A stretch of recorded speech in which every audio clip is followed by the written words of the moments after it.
Okay, so I hope that all of you have seen some strange things on RC4.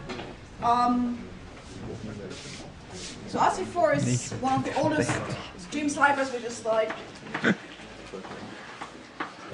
so it is a more modern design than LFSR's, so it has the benefit that it's non-linear.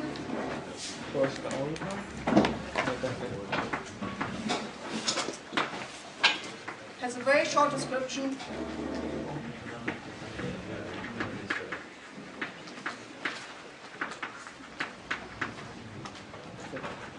So I was highlighting the other day, like now LFSR is very easy to build in hardware. But in order to really understand how to use it, you need to, well, understand about wires, you do the polynomial description and so on. RC4 came out as something which, well, it does something. It has a nice short description, so something you can actually memorize. Not expecting you to right now, but it's something which, if I tell you it's going to be on the exam, you should remember what the key schedule is. I think you can remember the key schedule. It's like just put all the numbers in order in the positions, and then based on your key bytes, swap things around. Each of those is just a byte, so whatever software platform you have, even if you have like a small microcontroller, bytes usually fit. So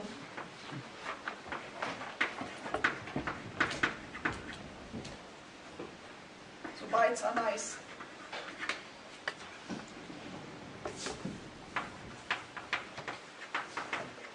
And software is reasonably fast as well.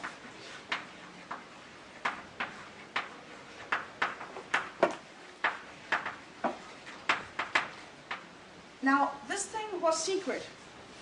It comes from Wep.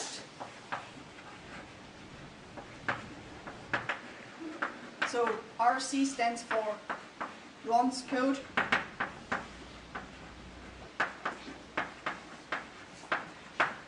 So this was a proprietary design.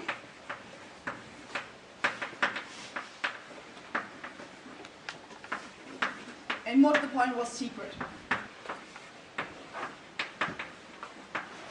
So this would ship as part of implementations. So back then, the RSA company, which is Ron West in that company, was shipping software packages in, well, executables. So you wouldn't get the code itself, you would just get the binary. And so nobody really knew what it was doing. It was generating a stream. So then this is used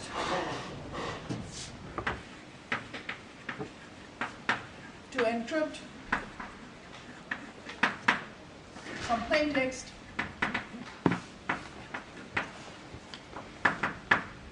So you have your message, which is M0, M1, M2, etc. And each of those is a byte. And then we're encrypting this as M, X, or this key stream. So let's call this key stream 0 or whatever, for key stream, for key stream I shouldn't say because the key is distinguished goes on, so this goes for RC4 stream, R0, R1, R2, etc. So XOR means here we're taking 2 bytes and we XOR them bitwise.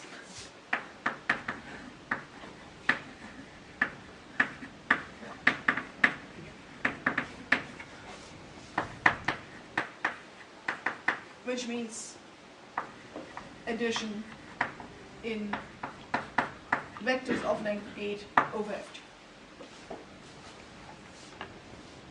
Now, all the things that you have seen in the exercise, and I don't know how far you got, I saw some people still debugging until fairly late, but I also saw some interesting plots.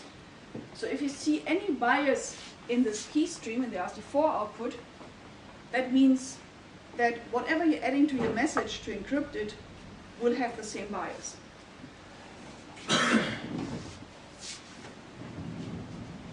So bias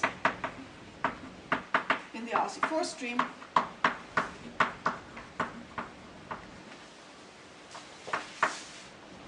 Gives information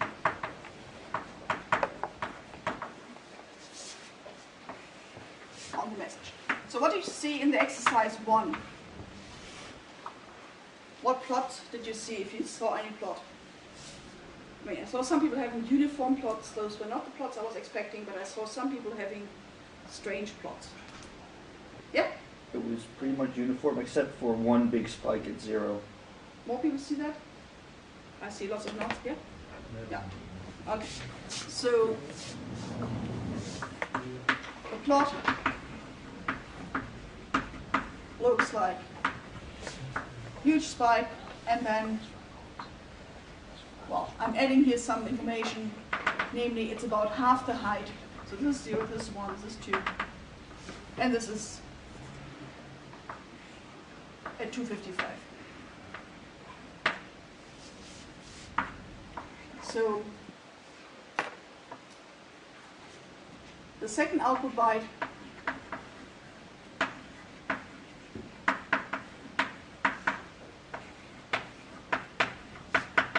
is much more likely, or twice as likely to be 0 than anything else.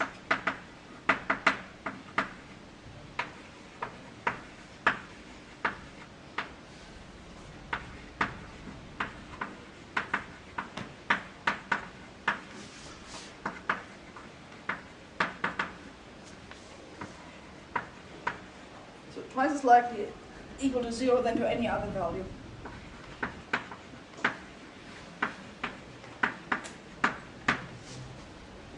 All right, so assuming that you have a protocol, and if anybody got as far as the last exercise, Aircrack, so that's a program which, if you've forgotten what your WPA, what your web password is, and you would like to get back into your router, then you run this program to figure out what the password was. No, you should not run this on other people's routers to figure out what their password is. This is just for recovery of your own passwords. This actually was provided with Debian for a while, which was pretty nice because, well, it was just like a normal package to have, and then at some point while we were in some airport, we noticed it was gone. And we had forgotten whatever the airport lounge offered as Wi-Fi, and it was very disappointing. So, now how does any of those programs work? Not the Aircrack, which is like the last exercise, but when you're connecting with your computer to the router, there's some fairly standard ping pong going on. Your computer says, hi, I want to talk to you. The router says, well, tell me something secret.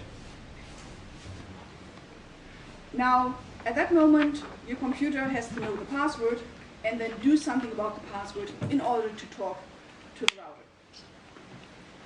Now, this password gets translated into an RC4 stream, well, gets translated into the RC4 key, which then gets translated into an RC4 output stream. And then this RC4 output stream is encrypting the message. The message is something pretty standard, fixed. Hello router, yes, I know the password. Each and every time anybody connects to the router, the first thing he sends in plaintext is, hello router, yes, I know the password. Looks a little bit different when you speak computer, but this is basically the thing. Like if I translate this to human, it is this string, and it's always the same. There's no variation on that. So in this case, we're not actually interested in the message. We know the message. We know the ciphertext because we're sniffing the network. So we're getting something about the key stream. Now, if the second byte is already something interesting, maybe the first byte is the hello, yes, I know the password, and the second one is related to something which we don't know, namely the password, then that's probably 0, and so the message contains something we don't know. So there's, like, knowing this thing is interesting. Now in web,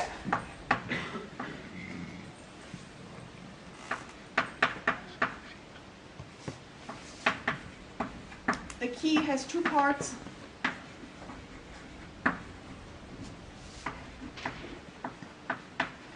So there's a fixed part, let's call this the password.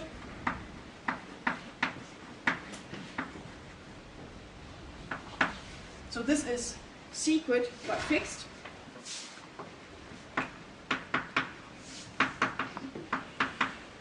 So this is the secret we want to guess.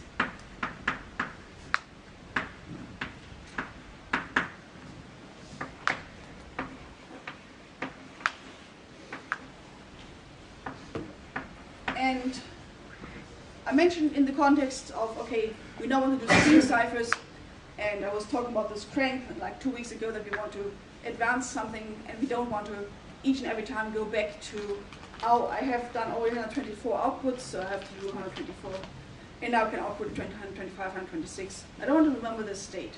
So the way that we typically do it is that we have an initialization vector, which is randomly chosen. Now, in the case of Wep, that is exactly what we put here. So we take the password part, which is like a short key, and we take initialization vector and call this the key.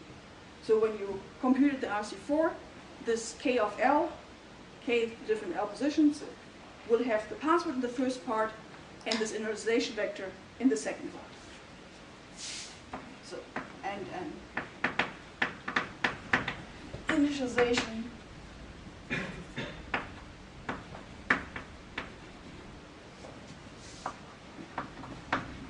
vector in the second part. And I don't want to write this thing, so it's always called IV.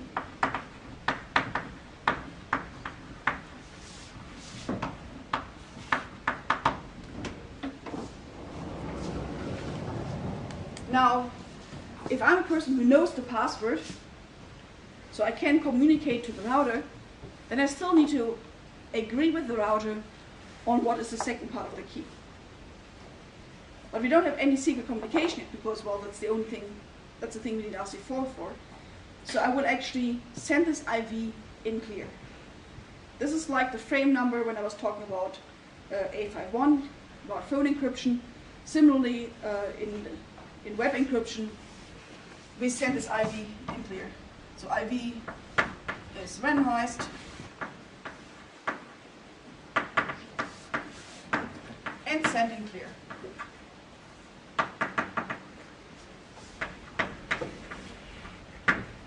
So depending on the application, it could be that the router says, well, first prove to me that you actually know our secret. Here is the IV we start with. Or you just say, okay, well, I will start a position, whatever this IV corresponds to. Either situation, you have to parse this IV in plain. So then you have the key is equal to the password concatenated with the IV.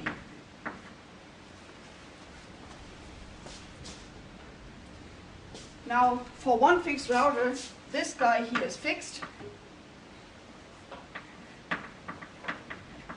and this one here varies.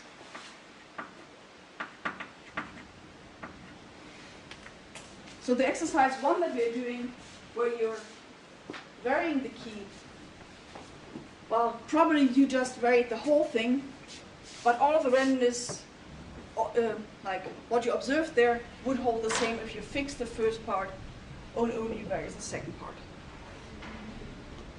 So that means if you're seeing a fixed message beginning, like if M is fixed, but you don't know what it is, the best guess you have is that the part that you add to it was 0. So you're observing 100 cases. Out of those, well, you'll have a choice out of 256 values. Twice as many times you will see 0 than 1. Okay, do more than 100 cases, and you will get exactly this plot.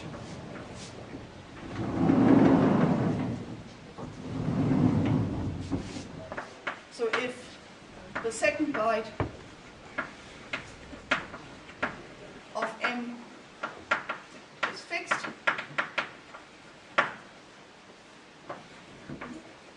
watch lots of second bytes of the ciphertext. That's called string C. It's now called C.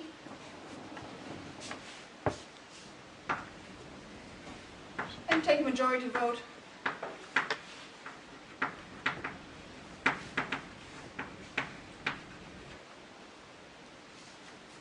Well, since it's 0, the majority vote will be M.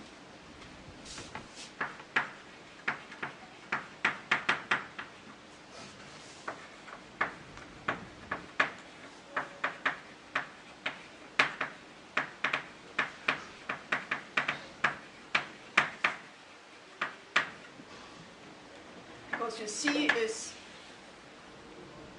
well, you have some first M0, then you have M1 and whatever, and you're adding some R0, 0, whatever,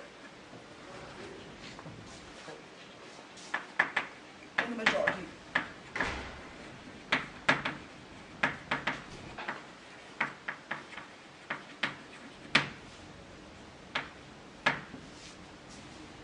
Now, did anybody do exercise 2? Can anybody explain why this looks like it? Yeah? Yeah, I just shut down my laptop. I don't remember. But 2 was the one with the math exercise, the explanation. Yeah, I know it was, I think it was like the second, I don't know, something became 0 all the time. I don't remember what Something that becomes was. 0. Okay. So if S of 2 is 0. Now that happens every once in a while. Let me keep track of probabilities.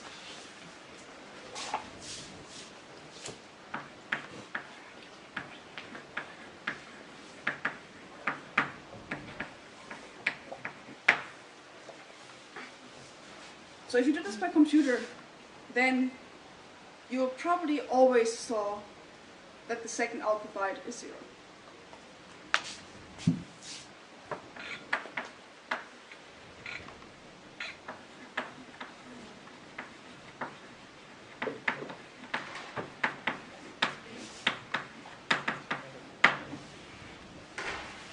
So if you do it by computer, you'll essentially always see 0. Some very few cases, which I'll leave some space here. Did anybody do this, like tracing through what is happening? Well, let me do this together. So, at the end of the key setup,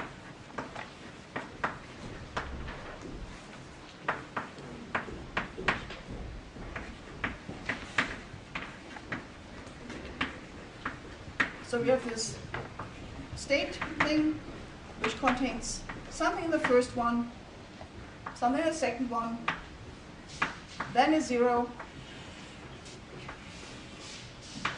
then some other stuff.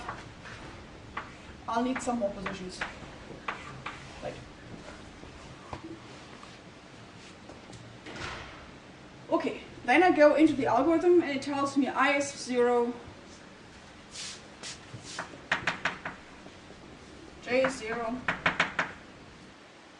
increase I. Okay. Now it tells me J is equal to J plus S of I mod 256. Well.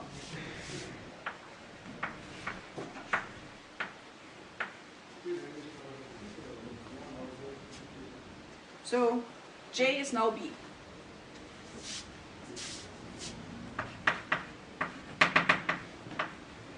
Okay, this is the first entry. S of 1 is B. And now I'm supposed to swap the entry here, the entry at 1, and the entry at B. So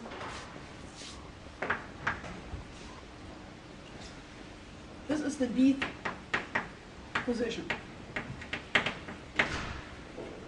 Let's put some value in there. Let's call this value X.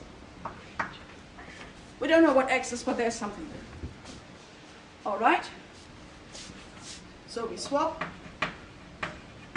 And now our S looks like this. it's still A. Now we're swapping this one and this one, so there's an X, there's a 0, there's C,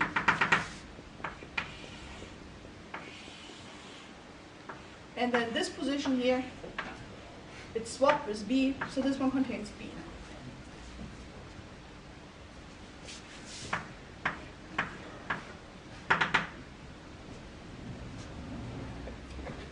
And then we output S at the position of S1, which is X, plus Sj, which is B. We don't care what that is. Next one, we increase I again. I is now 2. Now we get to this one. Then we update our J. J is now the old J plus S of 2. Now the old J we computed was B. S of 2 is 0. So now we're using that there's a 0 in that position. Good, so B. You see what happens? What happens in the next step? We now do some swap.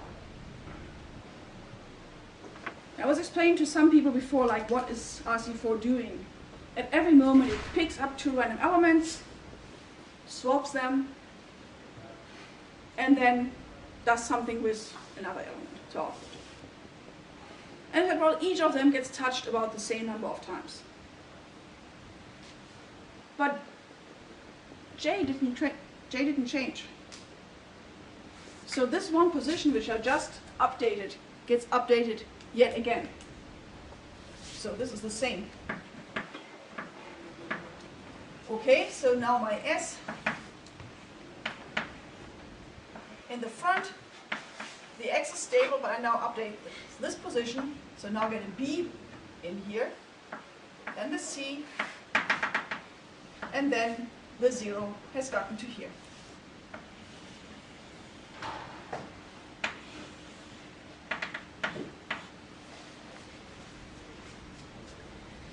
So this is still the Bth position.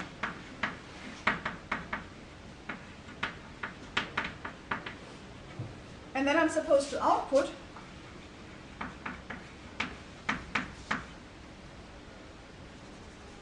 S at the value S of I, which is 2, plus S of J, which is B. Now, the Bth position now contains 0. The second position contains B. So this one here, this one there. B plus 0 is B, so I'm supposed to output S of B. That guy. And that is 0.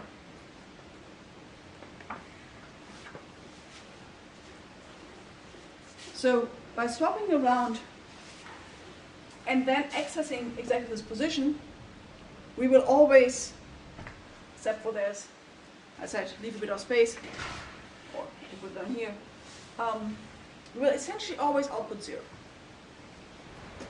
So if you do this for a computer, this is what you observe. There's one case where it wouldn't output 0. Do you see that one? There's one case where this wouldn't happen. You don't see it so much in this drawing because I've been saying, oh yeah, this Bth position is way over here. B is 1? If B happens to be Or 0? 1, almost. If B is 2. So if B is 2, I would swap these two. If B is 1, I would swap it with itself. That wouldn't hurt. But if B is 2, then we would swap these two guys. And the 0 would move somewhere else. So this works unless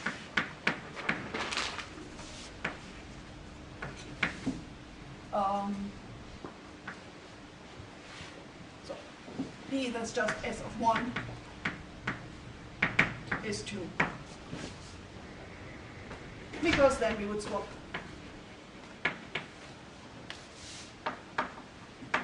then 0 would swap out.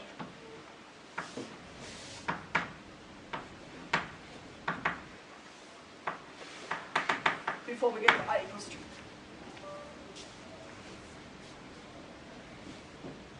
Except for wait.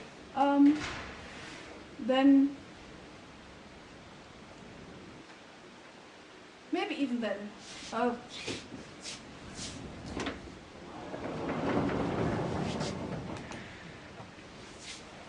What if we have A 2 0? Then this thing says J is 2. I'm swapping these two guys. And then I'm in I x 1. Yeah, I'm not going back to anything. I would be grabbing that. So almost always.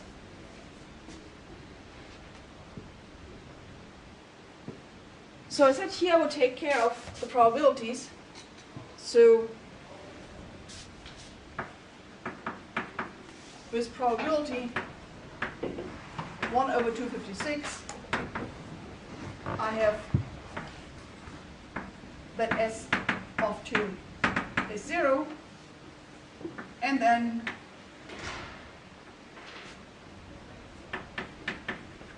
with probability 255 over 256, I will output 0. For anything else, if it wasn't a 0 in that position, if it was some other number,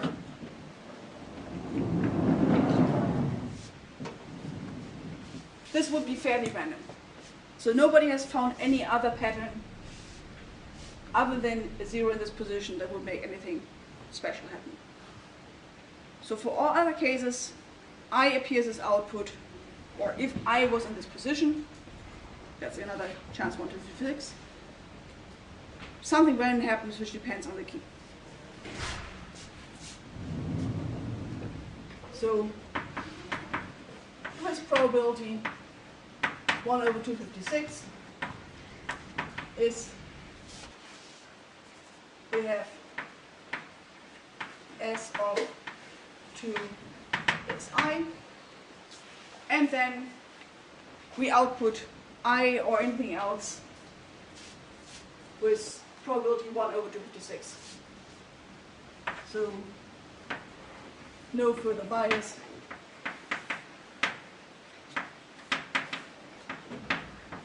So 1 over 256 probability. So if you compare those, then this guy has 1 over 256 squared, and the other one has 1 over 256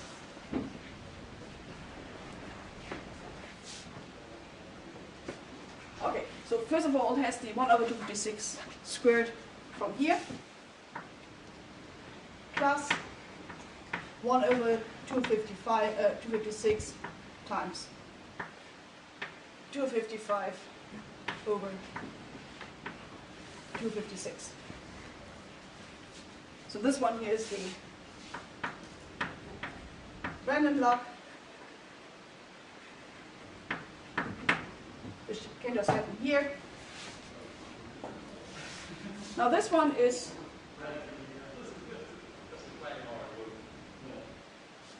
very close to 1, right? So this is 256 squared, 256 squared, and then we have here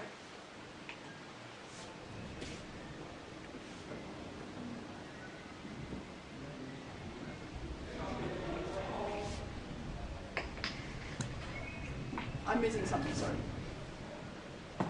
Times 255. So this runs here.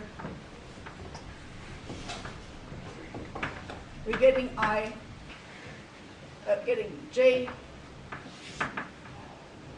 from some I not equal to 0. And here we're getting, this is the random luck part. So we have 255 over 256 squared versus moving all of these on 256.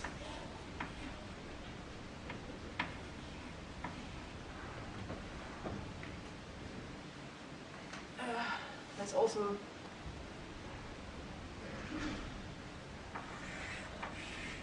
goes here, 256, sorry.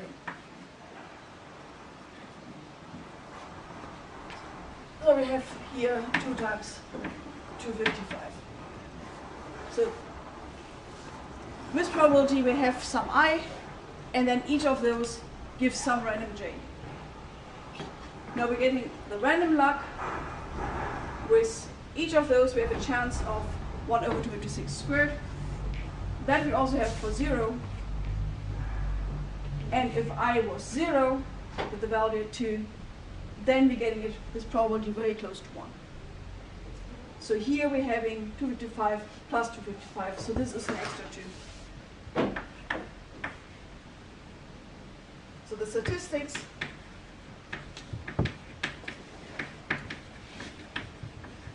show 0 about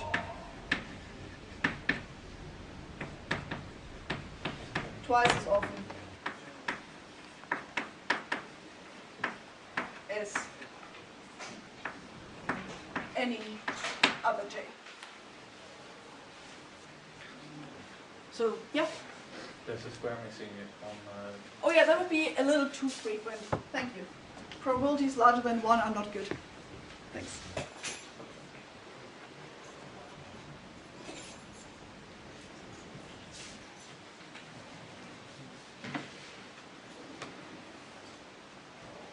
So each time 256, then random stuff, that's the same, and an extra boost for 0.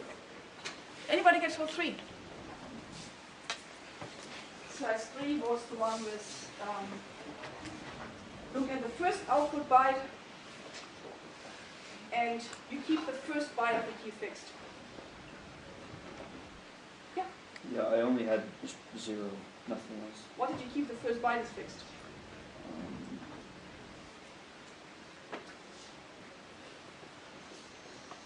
42. That's a great number. It's usually the answer, but it's not the answer I was expecting. Anybody else try the third one?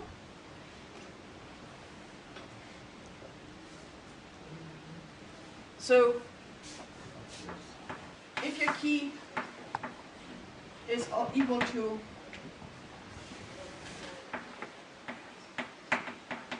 fixed byte and then random.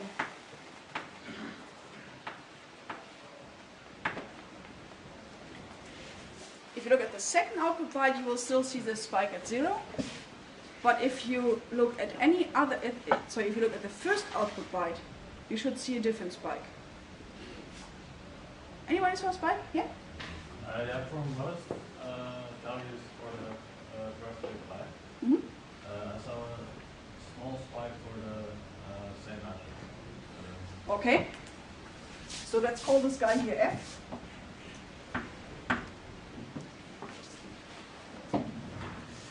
Then the first output byte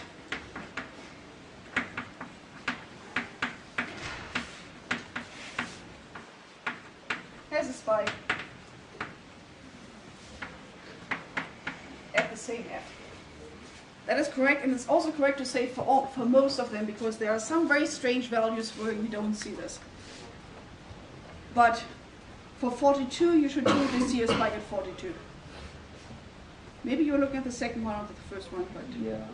maybe you look afterwards or in the break. What kind of values shouldn't give us byte? Because I might have one for them. Because I had the 128 and 28, and I didn't have spike. So you should see like in the same plot, little body there.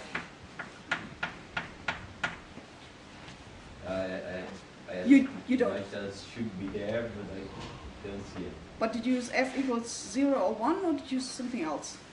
You said 28. 128. 128. That should be fine. Okay. That's something wrong. Didn't see the spike of 128 either. Okay. It's not that I don't have all crooks. So we're seeing only some very known, very easy to see biases. It is not that you see that anybody in this world knows all the, okay, maybe Sumatra. Very few people know all the quirks of RC4. Each year when I'm teaching this, some students come up with something, oh, there's something weird, that I usually send an email to Shubo and he says, yeah, maybe this isn't this paper. So RC4 is a very, very weird cipher. It is not behaving like a random function. Now, also for the next one, you should see the median shifting with the sum over the key bytes. All of those, so many of the known biases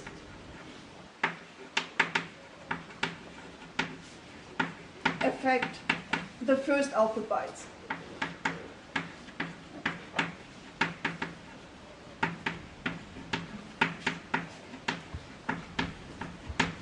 So fairly early on, Revest recommended, well, I should comment on the early.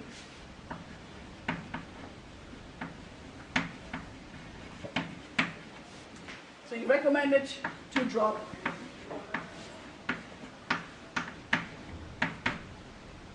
the first few hundred bits. I think it was a 200, 500. So agree on how many you'll drop, and it's still a very, very efficient cipher. So even if each time you have to iterate 200 times extra, it doesn't hurt you that much. And if both you and the other party are agreeing on how many to drop, this is again synchronized. When I said early on, I said earlier this was a proprietary and secret cipher. So RC4 was this thing which everybody had in the computer, and nobody knew how it was working. So at some point, somebody on the mailing list leaked the history. It was still before I got into crypto, but sufficiently close to get some of the excitement some years after. So somebody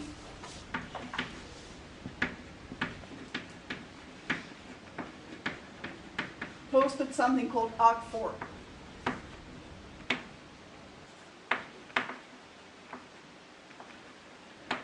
On the internet. Now ARC4 was exactly the thing that you have on your home exercise sheet for today.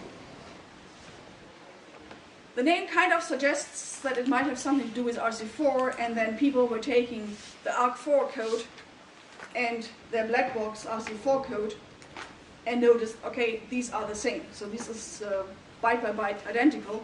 For any input key, for any position you query these, this is correct. So, okay, so somebody leaked this.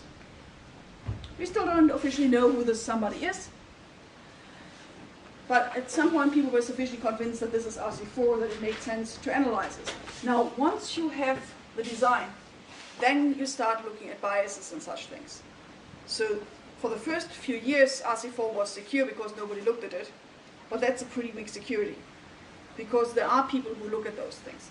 So whenever you have crypto used somewhere, you as a user might not see it, but there's somebody who put it in. You don't know who's giving this person the money, you don't know who's giving them some extra money, so you should always assume that your attacker has the code. So normally we have what's called Kerckhoffs's principle. So history continues soon after. We see lots of attacks. So Kerckhoffs's principle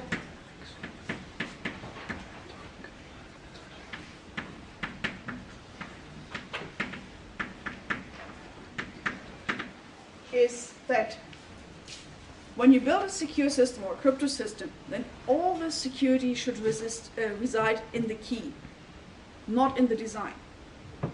So for analyzing security, we should always assume that the design is public.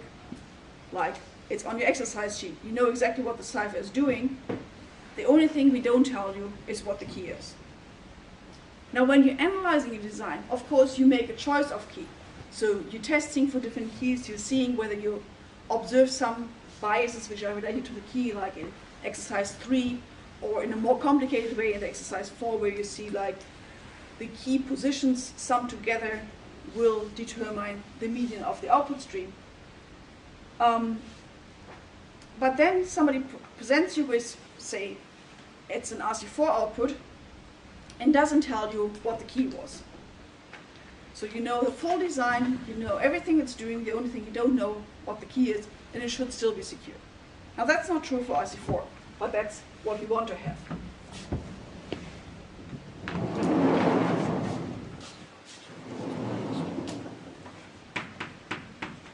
So all security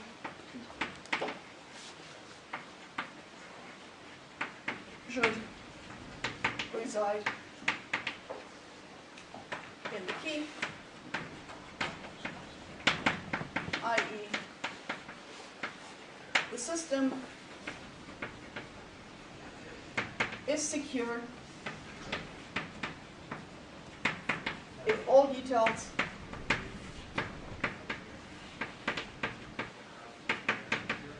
of the algorithm except for the key are known.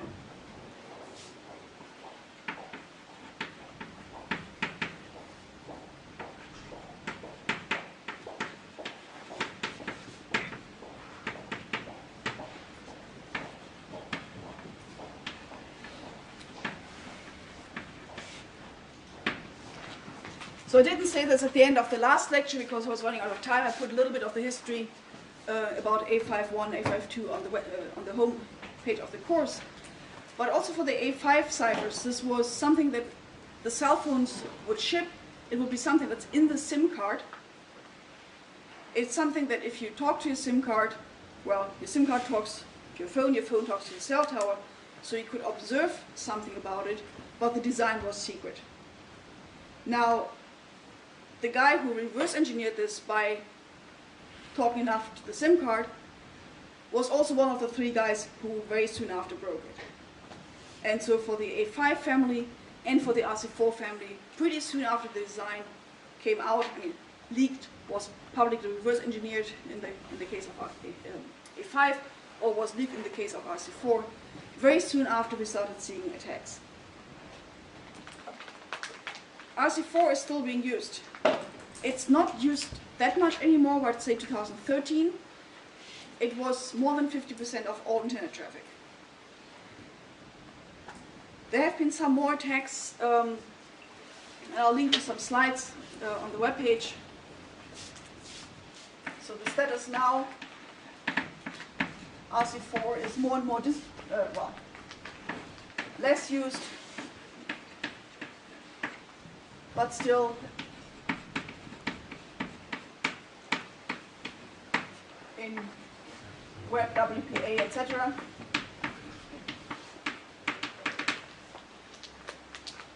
And not so much more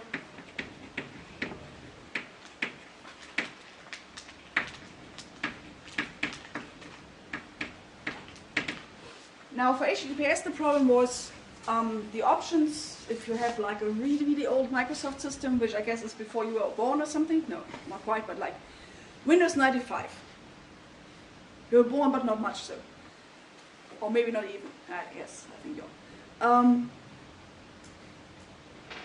Windows 95 had an Internet Explorer which was able to talk crypto, yay. It was shitty crypto because export controls, but also one part it was using is something we're going to see next week, why it's weak. And then the other option is RC4, which has its quirks, but it's not so obviously broken. So, for instance, early 2013, I was in a talk by Adam Langley, who's one of the main engineers at Google, who's doing like decides what's in Chromium, what is Google serving when it's speaking HTTPS. And he was actually advising people, use RC4, don't use this other crap. This is a known bad, and this is a known somewhat bad. The known somewhat bad is RC4, the known bad was the other one. Okay, enough people heard this, and some took this as a motivation to go and say, okay, it's not good enough to just discard 500 bytes of RC4 output. There are biases later on. We now have enough computation power. So RC4 has been broken worse since 2013, and therefore we see some decline. I don't know how many of you saw like crack attack a month ago. Nobody? Nobody follows the security news? Yeah, some people, okay. An attack called Crack, K-A-R-C-K. That was yet another attack on Wi-Fi. There was emails here at the university, watch out, please update your operating system when it happens. That was yet again something using weaknesses in RC4 to the level that you can recover the key if you see something. And this was not like an Aircrack and the easy stuff. This was something a little more advanced, but again, some stupidity in the crypto. Anyway, we should have break now, so we start again at 47. Thanks.